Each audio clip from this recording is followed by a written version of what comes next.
बुद्ध की बातें में आपका स्वागत है। ये कहानी आपका जीवन बदल देगी।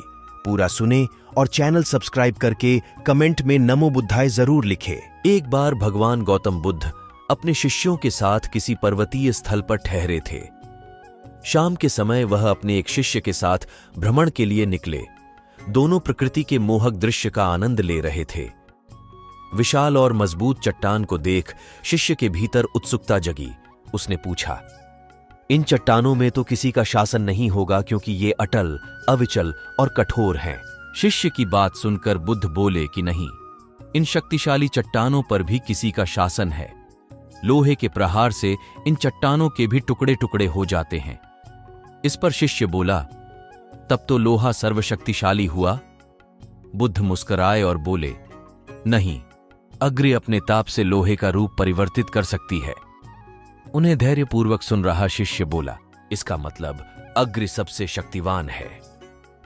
बुद्ध ने फिर उसी भाव से उत्तर दिया, नहीं, जल अग्नि की उष्णता को शीतलता में परिवर्तित कर देता है तथा अग्नि को शांत कर देता है।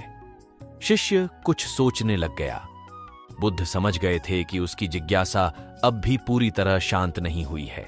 शिष्य ने फिर सवाल किया, आखिर जल पर किसका शासन है? भगवान बुद्ध ने उत्तर दिया, वायु का।